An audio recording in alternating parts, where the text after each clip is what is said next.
Assalamu alaikum wa rahmatullahi wa barakatuh. Chers frères et sœurs, que la paix, la miséricorde et les bénédictions d'Allah soient sur vous. Dans cette vidéo, nous allons voir que un vrai djinn, fantôme, parle de ce que font les djinns au quotidien. Il existe un monde que nos yeux ne peuvent saisir. Un monde tissé entre les ombres, vibrant d'une vie que nous n'entendons pas, des créatures créées d'un feu subtil, mystérieuse, invisible. Les djinns. Allah, dans sa sagesse infinie, nous a révélé leur existence. Ils rient, ils pleurent, ils aiment, ils haïssent. Certains se prosternent humblement devant Allah, tandis que d'autres s'égarent dans l'arrogance. Mais que font-ils vraiment, chaque jour, pendant que nous vivons nos vies, inconscients d'eux? Aujourd'hui, ouvre ton cœur. Laisse ton âme écouter ce que peu d'humains ont jamais entendu. Car voici l'histoire d'un véritable djinn repentant, qui lève le voile sur les secrets de son monde. N'oubliez surtout pas de vous abonner, liker et de partager cette vidéo. Sur cela, commençons par 1. L'invisible qui nous entoure, sans que nous le sachions, dans le calme apparent de nos vies, un autre monde respire à côté d'une autre. Un monde que l'œil humain ne peut capturer, que l'oreille humaine n'entend pas, mais dont parfois l'âme perçoit l'écho. Les djinns. Créatures antiques, façonnées par Allah d'un feu pur, sans fumée, ils ne sont pas un mythe. Ils sont une réalité, confirmée par celui qui détient toute connaissance, et il a créé les djinns de la flamme d'un feu ardent. Sourate Ar-Rahman 55-15. Ils existent, invisibles mais proches, comme l'air que nous respirons sans y penser. Quand tu es seul, tard dans la nuit, et que l'obscurité t'enveloppe, quand un souffle froid caresse ta nuque, quand ton cœur s'accélère sans raison apparente, ne t'es-tu jamais demandé, suis-je réellement seul? Parfois, une ombre traverse le coin de l'œil. Un murmure, à peine audible, frôle ton esprit. Une sensation, impossible à expliquer, griffe la surface de ta conscience. Est-ce le fruit de ton imagination? Ou bien est-ce une autre création d'Allah, discrète, silencieuse, qui t'observe? Le monde est bien plus vaste que ce que nos sens limités peuvent y saisir. Et dans cet espace mystérieux qui t'entoure à cet instant même, combien de regards invisibles se posent sur toi? La prochaine fois que tu sentiras ce frisson glisser le long de ton dos, ne te hâte pas de l'ignorer. Peut-être, juste peut-être, ton âme a reconnu une présence que tes yeux refusent de voir. 2. La voix d'un djinn repentant, un secret dévoilé. Dans le silence sacré d'une vieille mosquée oubliée du monde, un homme s'était abandonné à la prière. Les pierres anciennes avaient été témoins de tant de prosternation, mais cette nuit-là, quelque chose d'autre allait s'ajouter à leur mémoire.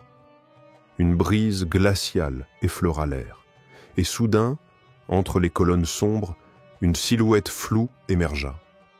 Pas un voyageur égaré, pas un animal nocturne. C'était autre chose, quelque chose qui appartenait à ce monde et en même temps à un autre. Le savant ne bougea pas. Son cœur, ancré dans la foi, ne connut ni peur ni panique. Et la créature parla.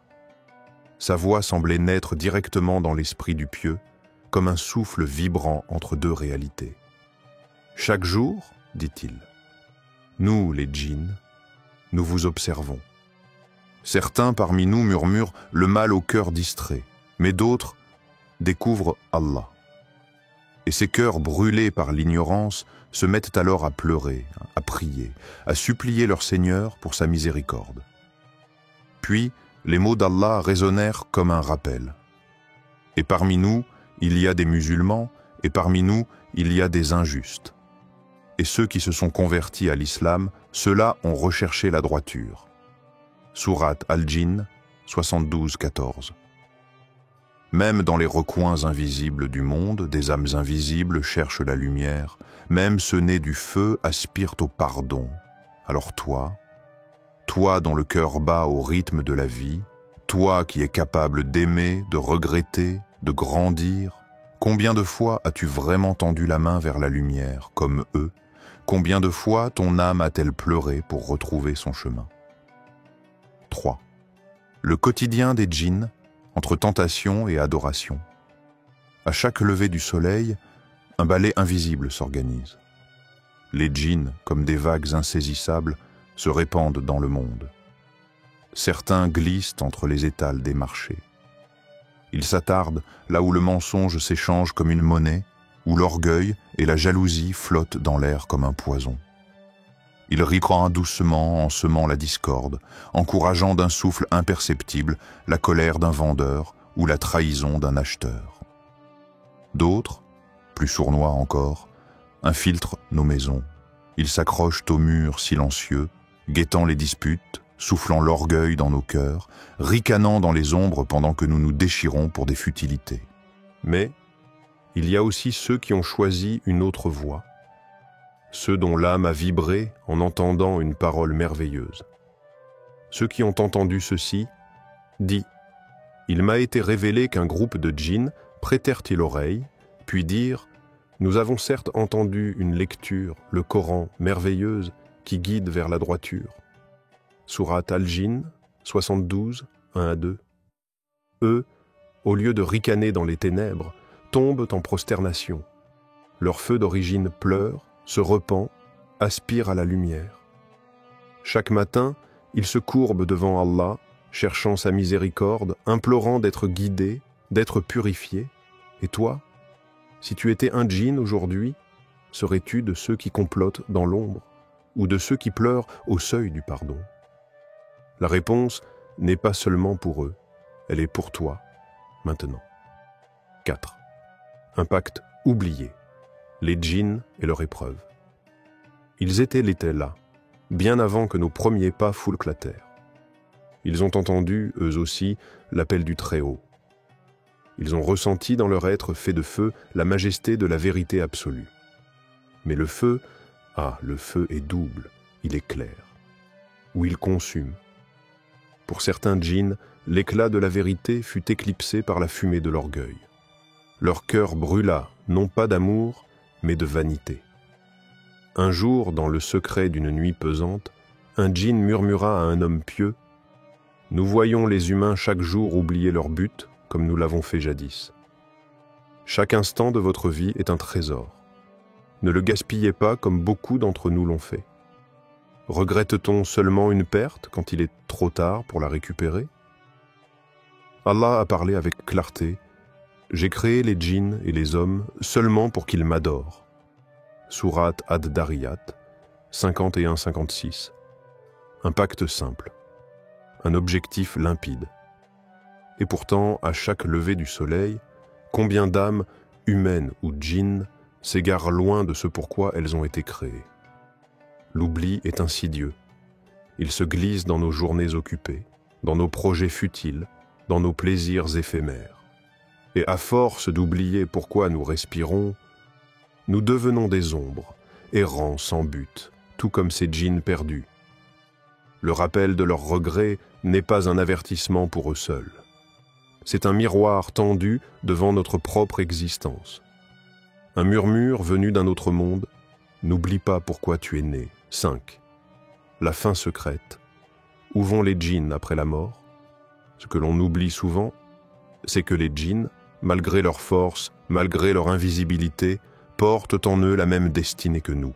Ils vivent, ils rient, ils se révoltent ou se soumettent. Puis, ils meurent. Le voile de la vie se déchire aussi pour eux. Et là, sur le seuil invisible de la barzakh, ils attendent, suspendus entre deux mondes, prisonniers du temps qui n'existe plus. Allah le dit, pour toutes ces créatures, chaque âme goûtera à la mort. Puis c'est vers nous que vous serez ramenés. Sourate Al-Ankabut, 29-57. Ceux parmi les djinns qui auront passé leur existence à adorer, à chercher la droiture malgré leur nature fougueuse, trouveront la paix dans l'au-delà. Leur flamme, autrefois instable, s'éteindra doucement dans la lumière de la miséricorde. Mais ceux qui auront choisi l'arrogance, la haine, la rébellion, ceux-là goûteront à un regret sans fin. un regret plus brûlant que leur feu d'origine. Et toi qui es plus fragile que le feu, toi dont l'âme est faite d'argile et de souffle divin, qu'es-tu en train de préparer aujourd'hui? Si même un djinn, fait d'une essence insaisissable, meurt et rend des comptes, comment peux-tu croire que toi, simple voyageur de la terre, tu échapperas au rendez-vous ultime? Chaque instant est une graine semée pour ce jour-là. Chaque choix est un chemin vers l'ombre ou vers la lumière. Alors demande-toi, que fais-tu vraiment pour ton retour vers ton Seigneur? Ils vivent à nos côtés, ils observent, ils choisissent leur chemin comme toi et moi. Dans l'invisible, les djinns adorent Allah ou se rebellent. Ils recherchent la lumière ou s'enfoncent dans les ténèbres. Ils rient, ils pleurent, ils espèrent, ils regrettent. Et toi, quelle voie choisis-tu aujourd'hui? Allah nous a donné la conscience, le libre arbitre, la chance de revenir à lui. Ne sois pas parmi ceux qui, comme beaucoup de djinns et d'humains, se réveilleront trop tard quand il ne restera plus que le regret. Et hâtez-vous vers le pardon de votre Seigneur, et vers un paradis aussi vaste que les cieux et la terre, préparé pour les pieux.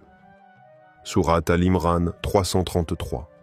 Que ton cœur soit parmi ceux qui entendent et répondent, avant que l'invisible ne devienne visible et que les portes de la miséricorde ne se referment à jamais.